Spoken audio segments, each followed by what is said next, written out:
Glória a Deus, louvado seja o nome do nosso Senhor Jesus Cristo, meus queridos irmãos, minhas queridas irmãs. Agora nós vamos passar a meditação da Palavra de Deus. E como os irmãos viram, na abertura deste culto, eu li aquela passagem do Evangelho de João, capítulo 14, versículos 16 e 17, onde o Senhor Jesus promete a vinda do Consolador, que é o Espírito Santo. E então eu queria hoje responder, afinal, a essa pergunta: quem é o Espírito Santo? E eu vou já lhe dar a resposta e, ao mesmo tempo, dar a razão dessa pergunta. Ora, quem é o Espírito Santo? O Espírito Santo, meus irmãos, é a terceira pessoa da Santíssima Trindade. O Pai é Deus, o Filho é Deus, o Espírito Santo é Deus. Não são três deuses, porém são três pessoas distintas e um só Deus verdadeiro. Então, portanto, o Espírito Santo é a terceira pessoa da Santíssima Trindade. Agora, por que eu quero responder a essa pergunta, quem é o Espírito Santo? Bem, eu preciso, antes de mais nada, comentar um pouquinho sobre a questão da Trindade, da Santíssima Trindade, Pai, Filho, Espírito Santo. Eu não sei se você sabia, mas a Bíblia não contém essa palavra Trindade. No entanto, a gente encontra na Bíblia as três pessoas, distintas, iguais. Enfim, encontramos as três pessoas. Eu vou depois explicar melhor sobre isto. Então, nós encontramos, portanto, as três pessoas. Uma coisa que é interessante também dizer é que no Antigo Testamento a gente não encontra a revelação sobre a Trindade. Você pergunta, mas por que não aparece a Trindade no Antigo Testamento? Eu lhe digo, aparece, só que a gente tem que pesquisar, buscar, mas assim, abertamente não aparece. A razão é porque os povos antigos, meus irmãos, eles eram politeístas, adoravam muitos deuses. E você já pensou, o nosso Deus, que ele que se apresentou a Israel como o único Deus, até Israel tem aquela frase ali da Bíblia, né? Shema Israel, quer dizer, ouve Israel. O Senhor, o Jeová, é o único Senhor, quer dizer, um só Deus. Então, os judeus, eles não estão preparados pelo Antigo Testamento para o assunto da Trindade, apesar de que a gente vê, por exemplo, no primeiro versículo da Bíblia, a primeira frase da Bíblia: no princípio criou Deus os céus e a terra. Então, Bereshit bara Elohim hashamayim, quer dizer, no princípio criou Deus, Bereshit bara Elohim, e esse im aí, isso é um plural. Então, uma tradução literal seria assim: no princípio os deuses criaram o céu e a terra. Que deuses? É porque não são deuses, são três pessoas, um só Deus. Então, essa revelação precisaria ser dada ao povo de Israel e ser também colocada abertamente no Antigo Testamento, mas não foi colocada. Mas aí a gente vê, né? Por exemplo, esse primeiro versículo da Bíblia, esse im no plural. Então, pronto, aí estão as três pessoas divinas. Pois bem, meus irmãos, então é assim. Então, nós temos que entender a diferença entre triteísmo e trinitarianismo. São duas palavras que explicam isso aí. O triteísmo é uma crença em três deuses. Ora, nós não somos triteístas, nós somos trinitarianistas. Então, como é que ficou definida essa questão do trinitarianismo? Então a gente tem que se lembrar da história, né? Houve um concílio na cidade de Niceia no ano 325 depois de Cristo, porque quando a igreja começou, ninguém discutia esses assuntos. Isso aí ninguém tocava nisso. Todo mundo cria no Pai, cria em Jesus, todo mundo aceitava o Espírito Santo, mas nunca houve um debate sobre esse assunto. Até que se levantaram opositores descrendo da doutrina bíblica da Santíssima Trindade, descrendo nesses pontos que nós estamos dizendo aqui, que o Pai é Deus, o Filho é Deus, o Espírito Santo é Deus. Aí então reuniu-se esse concílio nessa cidade. Niceia, o nome moderno, até anotei aqui, Iznik, né? Nessa moderna, Iznik é a antiga Niceia. Então, lá se reuniram os bispos e pastores da época e então eles colocaram em ordem e ficou, portanto, definida a questão da Santíssima Trindade. Quer dizer, ficou reconhecida essa doutrina e, inclusive, apoiada nas Escrituras, que eu vou aqui, nesta manhã, mostrar para os meus irmãos. Então, é assim. Uma coisa que a gente precisa esclarecer muito bem sobre o Espírito Santo é que o Espírito Santo é uma pessoa. E é esse assunto que eu vou bater hoje pela manhã, vou mostrar para os meus irmãos. Porque há grupos e há pessoas que dizem que o Espírito Santo é uma força, é a força ativa de Deus no universo. Ora, não é força. Há outros que dizem que o Espírito Santo é uma energia. Outros dizem que o Espírito Santo é uma manifestação de Deus aqui no mundo. Pois bem, eu quero dizer o seguinte, olha, o Espírito Santo tem força, mas ele não é uma força. O Espírito Santo tem energia, mas ele não é uma energia. O Espírito Santo se manifesta, mas ele não é uma manifestação. O Espírito Santo é uma pessoa. Assim como nós vemos, nós concebemos o Pai e o Filho, nós também concebemos o Espírito Santo. Agora, é interessante que a palavra Espírito, né? Porque a terceira pessoa tem esse nome, Espírito.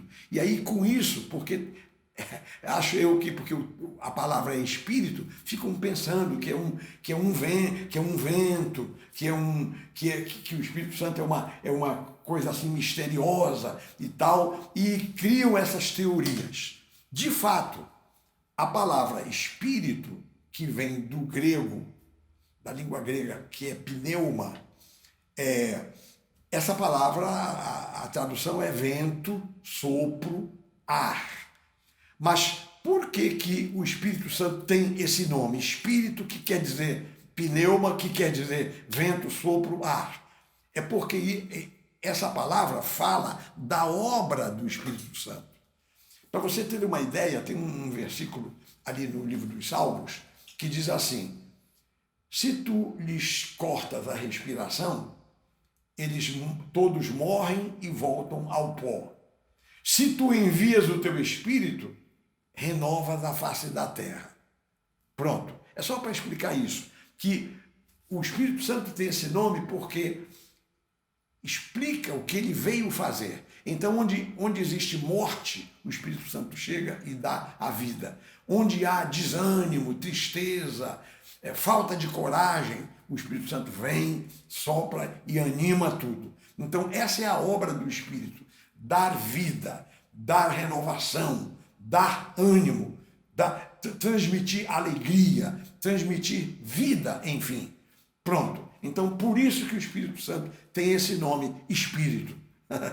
Pois bem, é isso aí, meus queridos irmãos. Uma pessoa estava perguntando assim: escuta, se o Espírito Santo é uma pessoa, como é que uma pessoa pode entrar em outra? Porque diz a Bíblia que o Espírito Santo habita em nós. Como é que ele habita em nós? Eu respondo: da mesma forma que o Pai e o Filho habitam em nós. Então, o Pai e o Filho, Jesus não disse que habitam em nós?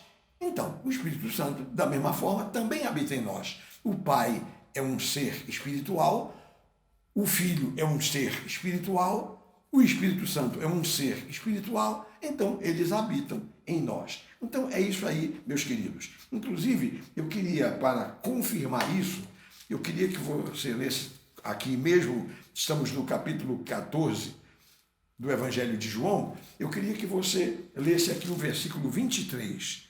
Olha o que diz aqui, palavras do Senhor Jesus. Ele diz: se alguém me ama, guardará a minha palavra, e meu Pai o amará. E viremos para ele e faremos nele morada.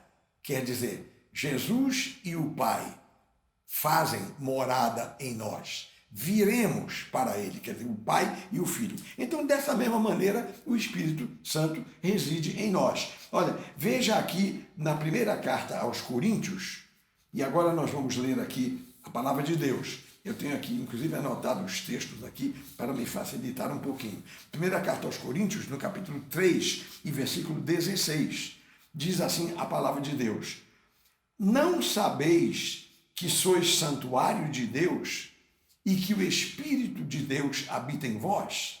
Olha só, o Espírito de Deus habita em vós, não sabeis? Pois é, então é isto aí, meus queridos irmãos. O Espírito Santo, ele que é a terceira pessoa da Santíssima Trindade, ele que é Deus, assim como o Pai e o Filho habitam em nós, ele também habita em nós. Ali na primeira carta aos Coríntios, ainda em Coríntios, capítulo 6 e versículo 19, capítulo 6, versículo 19, o apóstolo Paulo diz assim: não sabeis que o vosso corpo é o templo do Espírito Santo e que ele habita em vós? Então, assim, o Espírito Santo, portanto, habita em nós porque o nosso corpo é templo para o Espírito Santo. Muito bem, meus queridos irmãos, minhas queridas irmãs. Vamos agora avançar nessa argumentação. Eu queria mostrar para os meus irmãos, porque eu estou me detendo nesta manhã sobre a pessoa do Espírito Santo. Quem é o Espírito Santo? E então eu estou dizendo que não é uma força, não é uma manifestação de Deus, uma mera energia. O Espírito Santo é uma pessoa. Então, eu estou mostrando isso para os meus irmãos. E eu queria agora lhes mostrar na Bíblia claramente que o Espírito Santo é uma pessoa. Você pode aceitar isso, você pode crer nisto. O Espírito Santo é uma pessoa. Olha só, uma pessoa, quer dizer, quem tem personalidade possui algumas características. Por exemplo, características da personalidade: intelecto, sensibilidade, vontade. Vamos ficar só nesses três. Pois a Bíblia mostra que o Espírito Santo tem intelecto, ele tem sensibilidade e ele tem vontade. E por isso ele é uma pessoa. Interessante que Jesus, quando se refere ao Espírito Santo, ele chama o Espírito Santo de ele. Ele. Quando há uma referência ao Espírito Santo, é a alguém, não é em algo assim flutuante, algo assim enigmático. Não, o Espírito Santo é referido a ele como uma pessoa. Agora, veja aqui, por exemplo, eu vou lhe mostrar que o Espírito Santo, ele que tem intelecto, vamos nos deter aqui, eu tenho duas passagens para lhe mostrar que o Espírito Santo, ele pensa, ele tem intelecto. Por exemplo, ele perscruta. Você conhece aquele texto ali de 1 aos Coríntios, capítulo 2, versículos 9 e 10. 1 aos Coríntios, capítulo 2, versículos 9 e 10. Diz assim: nem olhos viram, nem ouvidos ouviram, nem jamais penetrou em coração humano o que Deus tem preparado para aqueles que o amam. Mas Deus nolo revelou pelo Espírito, porque o Espírito a todas as coisas perscruta, até mesmo as profundezas de Deus. O que quer dizer perscruta? É que ele penetra, ele analisa. O Espírito Santo, ele raciocina, né? Ele penetra até as profundezas de Deus. Por exemplo, um outro versículo mostra que o Espírito Santo ensina. Ele ensina. João, eu vou citar muitos textos da Bíblia agora. João 14, 26. Diz aqui a palavra. João 14, 26. Mas o Consolador, o Espírito Santo, a quem o Pai enviará em meu nome, esse vos ensinará todas as coisas e vos fará lembrar de tudo o que eu vos tenho ensinado. Quer dizer, só uma pessoa pode ensinar. Só quem tem raciocínio, quem tem intelecto é que pode ensinar. Está vendo? Então, isso aqui são provas de que o Espírito Santo é uma pessoa. Outra coisa que também prova a personalidade do Espírito Santo é que ele tem sensibilidade. Olha só uma pessoa pensa e só uma pessoa sente. A Bíblia diz que o Espírito Santo se entristece. Só uma pessoa pode se entristecer. Uma energia não se entristece. Uma manifestação não se entristece. Uma força ativa, só, embora seja força, não se entristece. Agora, uma pessoa se entristece. Olha o que diz aqui a Bíblia. Efésios, capítulo 4, versículo 30. E não entristeçais o Espírito de Deus, no qual fostes selados para o dia da redenção. Amém, meus irmãos? Amém. Outra coisa. A Bíblia diz que o Espírito Santo tem ciúmes. Só pode ter ciúme uma pessoa. uma força, uma energia não tem ciúme de nada. Só quem sente é que tem ciúmes. E a sensibilidade é característica da personalidade. Olha o que diz Tiago, capítulo 4, versículo 5. Diz assim a palavra: ou supondes que em vão afirma a Escritura, é com ciúmes que por nós anseia o Espírito que ele fez habitar em nós. Então, veja só, o Espírito Santo anseia por nós com ciúmes. Agora, o meu irmão, a minha irmã pode ficar pensando, poxa vida, que privilégio. Então quer dizer que o Espírito Santo tem ciúme de mim? Tem. Quando você faz uma coisa errada, ele se entristece. Quando você troca o Espírito Santo por um outro espírito qualquer, ou por uma outra coisa qualquer, ele fica enciumado. Parece curioso isto, mas é verdade, é a Bíblia que está dizendo. Pois é. E uma outra coisa pior ainda do que só entristecer ou só colocar o Espírito em ciúmes é quando a gente ofende ao Espírito Santo. Ele pode ser ofendido. Olha o que diz aqui Hebreus, capítulo 10, versículo 29. Diz assim o texto: de quanto mais severo castigo julgais vós, será considerado digno aquele que calcou aos pés o Filho de Deus e profanou o sangue da aliança com o qual foi santificado e ultrajou o Espírito da graça. Esse texto aqui você pode ler depois com calma, Hebreus 10, 29. Olha, ultrajou o Espírito da graça. Quer dizer, o Espírito Santo ele pode ser insultado, ultrajado, né?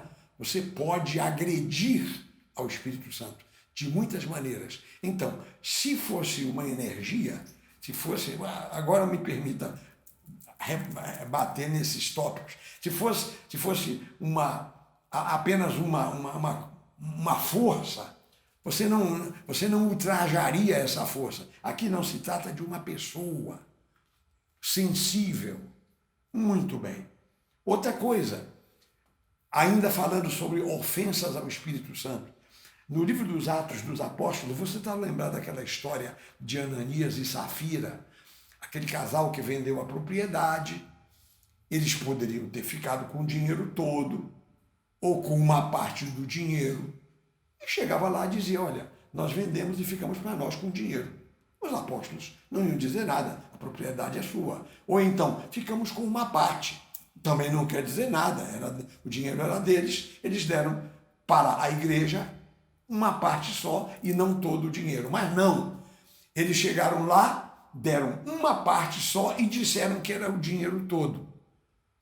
Aí Pedro deu uma repreensão em Ananias. E depois do resto da história você pode ler na Bíblia. Então diz aqui o texto, Pedro falou para Ananias, Ananias, por que encheu Satanás o teu coração para que mentisses ao Espírito Santo? Para que mentisses ao Espírito Santo. reservando parte do valor do campo, conservando-o porventura não seria teu? E vendido não estaria em teu poder? Como, pois, assentaste no coração este desígnio? Não mentiste aos homens, mas a Deus. Glória a Deus. Quer dizer que o Espírito Santo é uma pessoa. Você pode mentir ao Espírito Santo. E pior ainda, o Espírito Santo é Deus, porque se nós mentimos para o Espírito Santo, se nós tentarmos enganar ao Espírito Santo, nós estamos tentando enganar a Deus. Isso é sério, meus irmãos. Muito forte isso. Pois é, glória a Deus. Que Deus nos ajude para que nós possamos honrar ao Espírito Santo. E, finalmente, o terceiro ponto. Eu disse que as características da personalidade são 3. Intelecto, sensibilidade e vontade. Olha só, essa é tremenda. Você sabe que o Espírito Santo tem vontade própria. O Espírito Santo é uma pessoa distinta, né? Igual ao Pai e igual ao Filho. Então, olha só o que diz aqui a palavra. Atos, capítulo 13, versículo 2.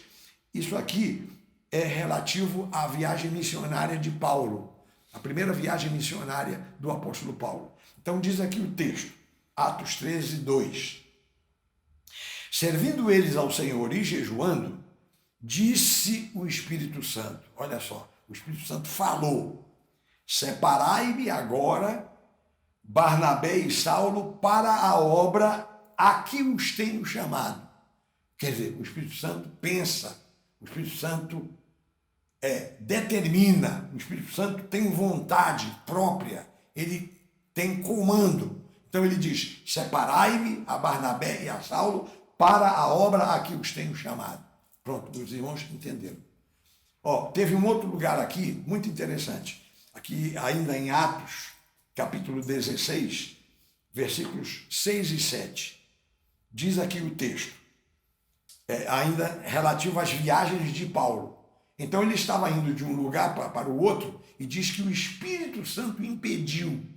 Diz aqui o texto, olha, percorrendo a região frígio-gálata, tendo sido impedidos pelo Espírito Santo de pregar a palavra na Ásia, defrontando Mísia, tentavam ir para Bitínia, mas o Espírito de Jesus não o permitiu.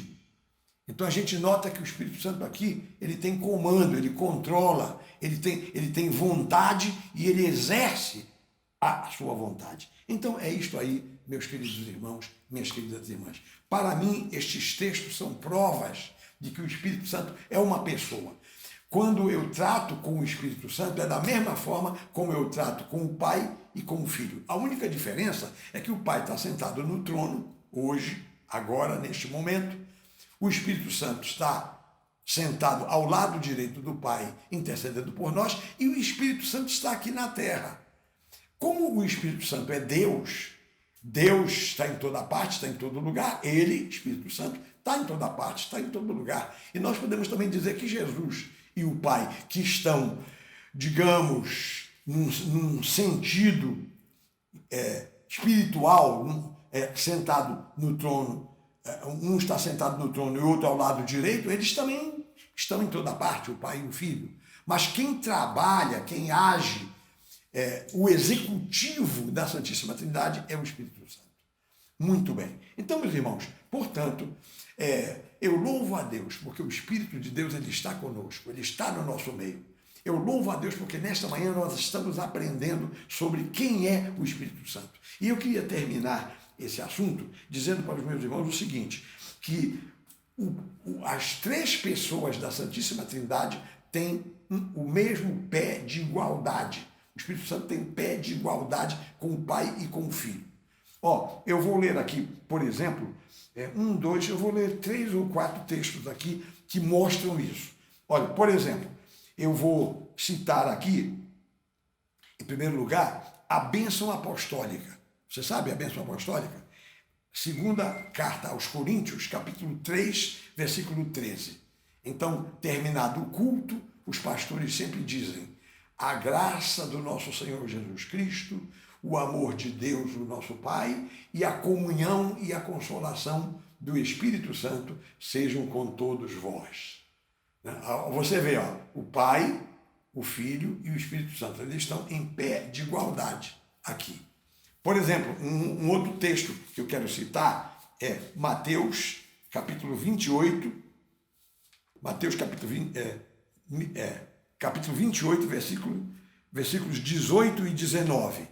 Diz assim a palavra, que Jesus, aproximando-se, falou-lhes, dizendo, falou aos discípulos, toda autoridade me foi dada no céu e na terra. Ide, portanto, fazei discípulos de todas as nações, batizando-os em nome do Pai, do Filho e do Espírito Santo. Está vendo? Todas as três pessoas têm o mesmo peso, né? No sentido espiritual. Muito bem. Por exemplo, tem uma outra passagem aqui que eu queria citar, ainda em Mateus. Vem aqui para o capítulo 3, versículos 16 e 17.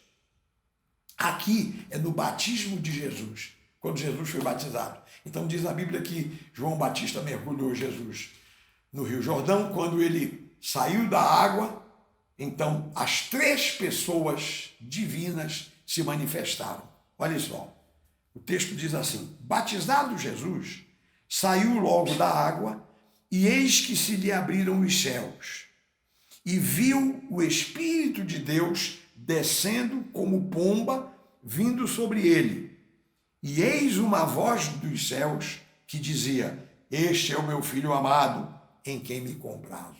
Olha as três pessoas aqui, né? Cada uma na sua missão. O Pai enviando o Filho para ser o Salvador do mundo e o Espírito Santo confirmando a obra do Filho e fazendo tudo aquilo que a gente sabe que ele faz. Glória a Deus, louvado seja o nome do Senhor. Tem mais um texto aqui que eu queria ler, esse para encerrar. Olha, venha comigo aqui para o final da Bíblia, primeira carta de João, primeira carta do apóstolo João, capítulo 5, e vamos ler versículos 7 e 8. Diz assim, e isso é muito interessante para a nossa meditação. Diz assim o apóstolo João, pois há três que dão testemunho no céu, o Pai, a Palavra e o Espírito Santo. E estes três são um. Olha só. E três são os que testificam na terra, o Espírito, a água e o sangue. E os três são unânimes num só propósito. Pronto. Então, aí está, meus queridos irmãos, a doutrina da Trindade, muito clara no Novo Testamento. Eu não sei por que se levantam pessoas, ou se levantaram pessoas ao longo da história para contestar esses fatos. A gente vê na Bíblia claramente, inclusive no Antigo Testamento, você vê o Pai é muito claro no Antigo Testamento. A ação do Espírito Santo, estou dizendo no Antigo Testamento, né? A ação do Espírito Santo também é muito clara. Agora, Jesus, a gente acha Jesus, só para dar para você uma pequena pista de Jesus no Antigo Testamento, olha, todas as vezes que o Antigo Testamento cita o anjo do Senhor, e pode notar que na Bíblia está escrito anjo com letra maiúscula. Então, esse anjo do Senhor aí, invariavelmente, é Jesus. É o Senhor Jesus. Você pode ler o contexto, sentir o texto, e você vai constatar que é a presença do Senhor Jesus no Antigo Testamento. Mas o nosso assunto aqui é o Espírito Santo. Eu repito, quem é o Espírito Santo? O Espírito Santo é a terceira pessoa da Santíssima Trindade. Não, o Pai é Deus, o Filho é Deus, o Espírito Santo é Deus. Não são três deuses, mas são três pessoas distintas e um só Deus verdadeiro. Que Deus nos ajude, meus irmãos, a entender a sua santa palavra. Vamos agora curvar as nossas cabeças, fechar os nossos olhos e vamos orar ao Senhor. Oremos. Pai amado, Pai bendito, em nome de Jesus, eu quero te agradecer, Senhor, pela tua palavra. Como ela mesma diz, a tua palavra é lâmpada para os nossos pés, é luz para o nosso caminho. A tua palavra é que nos mostra, é que nos nos indica a verdade. A tua palavra é que esclarece todas as coisas. Eu te louvo, meu Deus, porque nós temos em nossa mão a Bíblia Sagrada, o livro santo, onde nós podemos examinar todas estas coisas. Pai, aleluia, glória ao teu nome, Senhor, porque nós estamos aqui num domingo pela manhã falando sobre a pessoa que nós mais necessitamos, que é o Espírito Santo. Nós até dizemos que o descrente precisa de Jesus, mas o crente precisa do Espírito Santo. Então, Espírito de Deus, tu estás me vendo.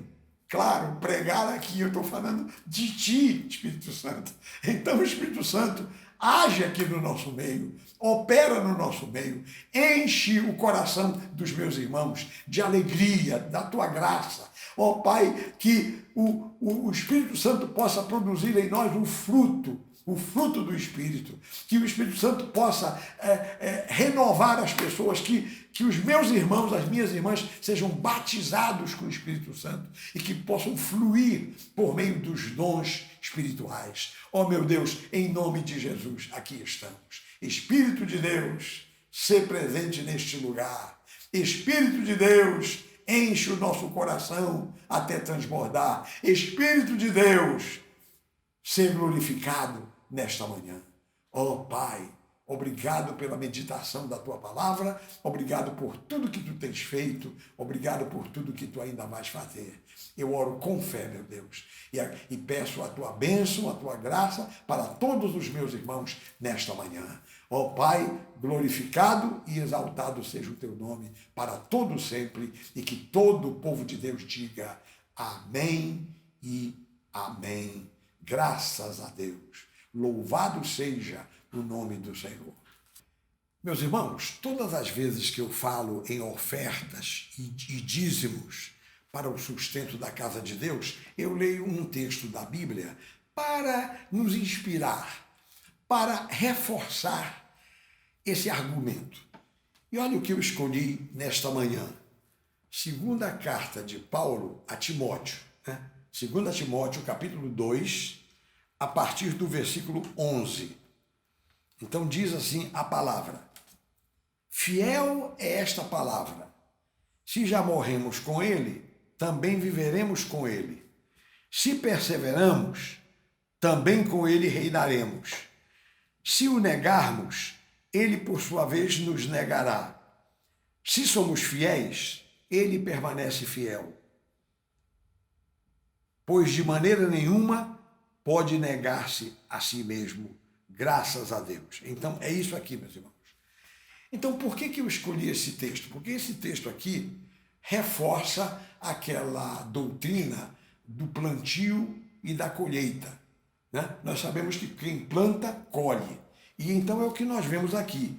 Aqui está dizendo, se morremos com ele viveremos. Se perseveramos, com ele reinaremos. Se o negarmos, ele nos negará. Se formos fiéis, ou se formos infiéis, né, ele permanece fiel. Sempre há a contrapartida. Então é assim, se você é fiel na obra do Senhor, se você é fiel nos seus dízimos, nas suas ofertas, o Senhor é fiel. Sempre é assim, sempre foi assim. Então é esta a nossa compreensão. Você pode depois, com calma, ler esse texto e tirar lições profundas daqui, desse texto da palavra de Deus. 2 Timóteo, capítulo 2, versículos 11 até 13. Agora, meus irmãos, nós vamos, portanto, fazer esse trabalho. Eu queria orar com os meus irmãos. Vamos pedir a graça de Deus. É claro que você vai providenciar a sua oferta, o seu dízimo, depois do culto. E amanhã, então, você vai fazer as operações bancárias, você vai fazer as transferências, etc., conforme você sabe. E aqui na nossa tela nós temos as contas da igreja, os bancos, etc., e você, então, pode anotar, pode copiar. Muito bem. Vamos, então, orar, meus irmãos? Vamos orar. Pai amado, Pai bendito, em nome de Jesus, continuamos em Tua santa presença. Eu quero Te agradecer, meu Deus, porque Tu és aquele que respondes às nossas orações. Sempre há um retorno em tudo aquilo que fazemos. Ó Pai, a tua palavra nos diz isto. Então eu quero pedir agora, Pai, que tu abençoes a cada dizimista, a cada ofertante. E eu quero pedir não só para a nossa igreja, mas eu quero pedir para todas as igrejas do Rio de Janeiro, todos os dizimistas das igrejas, todos os ofertantes, porque, Senhor amado, as igrejas todas estão passando pelas mesmas necessidades, nós temos necessidades tremendas, ó Deus, nós temos compromissos, todos têm compromissos, todas as igrejas precisam da fidelidade dos seus membros. Então, Senhor, eu quero pedir que tu inspires força, graça, condição, capacidade para que todos os nossos membros permaneçam fiéis. Meu Deus, esta é a minha oração. Faz melhor do que o que eu estou te suplicando, pois é no nome de Jesus que eu oro e por tudo agradeço, desde agora e para sempre, e que todo o povo de Deus diga amém e amém. Louvado seja o nome do Senhor. Queridos irmãos, agora nós vamos nos preparar para nos despedir. Eu só quero lembrar que logo mais à noite, às 18 horas, o pastor Alessandro Cassiano vai trazer para nós, mais uma vez, a palavra de Deus. Então, assista ao culto daqui a pouco. Né? E também durante a semana, 9 horas da manhã, todos os dias, eu estou aqui apresentando um momento de fé. E eu estou sabendo que esse pequeno programa está alcançando lugares bem distantes. Nós temos muita gente mesmo de outros estados e de outros países que os irmãos estão mandando para os seus parentes, seus amigos. Então, estou sabendo que essa palavra simples, essa pequena reflexão seguida de oração, isso está abençoando muitas vidas. Glória a Deus por isso. Continue orando por mim, para que o Senhor me conceda sempre a sua graça. Eu vou agora me despedir, prometendo voltar, então, amanhã, às 9 horas da manhã, com o momento de fé, e também daqui a pouco, às 18 horas, quando vamos transmitir o culto para o seu lar. Até lá, que Deus abençoe a todos, rica e abundantemente, em nome de Jesus.